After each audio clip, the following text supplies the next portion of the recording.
بسم اللہ الرحمن الرحیم۔ روایات و احادیث در شان سیدنا صدیق اکبر رضی اللہ تعالی عنہ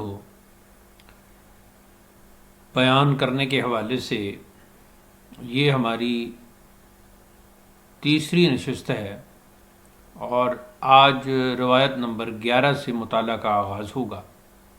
یہ مطالعہ ہم حضور ریاض الملت پیر مفتی ابو النصر محمد ریاض الدین قادری چشتی نقشبندی سہروردی قدس سرہ العزیز کی کتاب خلیفہ بلا فصل سے کر رہے ہیں۔ نمبر 11، حضور رسول اللہ صلی اللہ علیہ وسلم نے فرمایا، تم میں سے آج روزے دار کون ہے؟ یعنی آپ صلی اللہ علیہ وسلم نے پوچھا، سوال کیا۔ حضرت ابوبکر نے عرض کیا، میں۔ فرمایا، آج تم میں سے جنازہ کے ساتھ کون گیا ہے؟ یعنی نماز ادا کرنے کے لیے فوتگی پر، کسی شخص کے فوت ہونے پر اس کی نماز جنازہ۔ حضرت ابوبکر نے عرض کیا، میں۔ فرمایا، تم میں سے آج مسکین کو کھانا کس نے دیا ہے؟ حضرت ابوبکر نے عرض کیا، میں نے۔ فرمایا، آج مریض کی بیمار پرسی تم میں سے کس نے کی ہے؟ عرض کیا، میں نے۔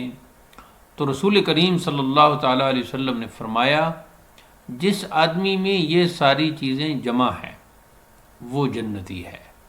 اور ایک روایت میں ہے کہ اے ابو بکر، تمہارے لیے جنت واجب ہو چکی ہے۔ تو اس روایت سے شان صدیقی کا آپ اندازہ لگائیے۔ نمبر 12، حضرت ابی ہریرہ رضی اللہ تعالیٰ عنہ سے روایت ہے کہ نبی کریم صلی اللہ تعالیٰ علیہ وسلم نے فرمایا، میرے پاس حضرت جبریل آئے اور میرا ہاتھ پکڑ کر مجھے جنت کا وہ دروازہ دکھایا جس میں سے میری امت داخل ہوگی۔ تو حضرت ابوبکر نے عرض کیا، مجھے یہ بات بہت پسند ہے کہ آپ کے ساتھ ہوتا، یعنی میں آپ کے ساتھ ہوتا تو اس دروازے کو دیکھتا۔ تو ارشاد فرمایا، ابو بکر، آپ میری امت میں سے سب سے پہلے جنت میں داخل ہوں گے۔ نمبر 13، بے شک نبی کریم صلی اللہ تعالیٰ علیہ وسلم نے حضرت ابو بکر کو فرمایا کہ آپ میرے غار کے ساتھی ہیں اور حوض پر بھی ساتھی ہوں گے۔ نمبر 14، ام المومنین رضی اللہ تعالیٰ عنہ سے روایت ہے کہ حضور رسول اللہ صلی اللہ تعالیٰ علیہ وسلم نے فرمایا کہ ابو بکر مجھ سے ہیں اور میں ان سے ہوں۔ یعنی ابو بکر کو مجھ سے کمالات حاصل ہوئی ہیں اور میرے کمالات کا ظہور ان سے ہے، اور ابو بکر دنیا و آخرت میں میرے بھائی ہیں، یعنی دینی ایمانی بھائی ہیں۔ نمبر 15، حضرت ابن عباس رضی اللہ تعالی عنہما سے مروی ہے کہ حضور رسول اللہ صلی اللہ تعالیٰ علیہ وسلم نے فرمایا کہ حضرت ابو بکر میرے غار کے ساتھی اور مونس ہیں۔ مسجد میں جس قدر کھڑکیاں ہیں سب کو بند کر دو سوائے ابو بکر کی کھڑکی یعنی دریچے کے۔ نمبر 16، بے شک اللہ تعالیٰ کو آسمان سے اوپر لامکان پر یہ بات پسند نہیں کہ ابو بکر زمین میں خطا کرے۔ نمبر 17، اے ابو بکر، آپ کو اللہ تعالیٰ نے رضوان اکبر عطا فرما دی ہے۔ عرض کیا، اللہ تعالیٰ کی رضوان اکبر کیا ہے؟ فرمایا، اللہ تعالیٰ تمہارے لیے خاص تجلی فرمائے گا۔ نمبر 18، حضور کریم نے دعا فرمائی، اے اللہ، ابو بکر کو قیامت کے دن جنت میں میرے درجے میں جگہ عطا فرمانا۔ نمبر 19، حضور رسول اللہ صلی اللہ تعالیٰ علیہ وسلم نے فرمایا کہ قیامت کے دن سب سے اول میرے اوپر سے زمین کشادہ ہوگی، یعنی قبر کھولی جائے گی، پھر ابو بکر، پھر عمر سے۔ 20، حضور رسول کریم صلی اللہ تعالیٰ علیہ وسلم نے فرمایا، جس قوم میں ابو بکر ہوں ان کے لیے ابو بکر کے سوا کسی کو امام بنانا مناسب ہی نہیں۔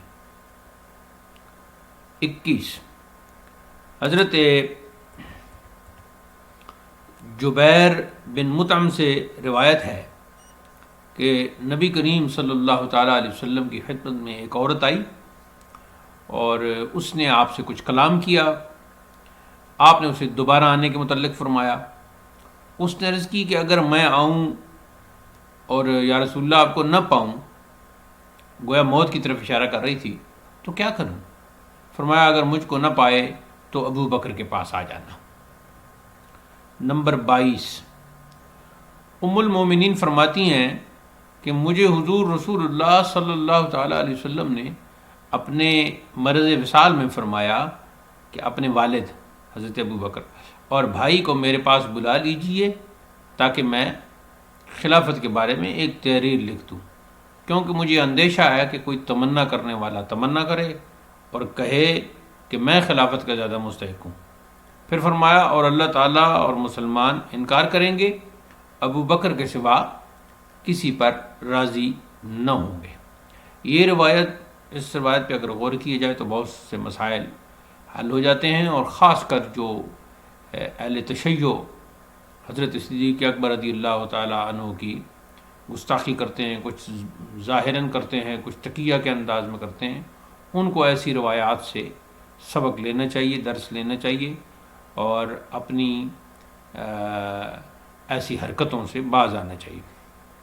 نمبر 23 حضور رسول اللہ صلی اللہ تعالیٰ علیہ وسلم نے فرمایا صحبت یعنی کمپنی اور مال میں مجھ پر سب سے زیادہ احسان ابو بکر کا ہے، اور اگر میں کسی کو اپنا خلیل بناتا تو ابو بکر کو بناتا، لیکن اسلام کی اخوت اور دوستی ہے، مسجد میں ابو بکر کی کھڑکی کے بغیر کوئی کھڑکی نہ رہے۔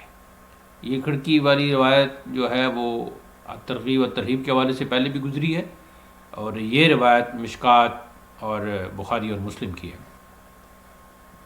صاحب مشکات نے بخاری و مسلم سے نقل کی۔ نمبر 24 حضور نبی کریم صلی اللہ تعالیٰ علیہ وسلم سے روایت ہے، فرمایا اگر میں کسی کو اپنا خلیل بناتا تو ابو بکر کو خلیل بناتا، لیکن وہ میرے ایمانی دینی بھائی اور صحابی ہیں، اور تمہارے آقا صلی اللہ علیہ وسلم کو اللہ تعالیٰ نے خلیل بنا دیا ہے۔ نمبر 25 حضور رسول اللہ صلی اللہ تعالیٰ علیہ وسلم نے فرمایا میرے بعد ابو بکر اور عمر کی اقتدا کرنا۔ یہ جامع ترمذی کی روایت ہے۔ بہت ساری روایات ایسی ہیں کہ جو آج کل کے ہمارے اختلافی مسائل کو حل کرتی ہیں۔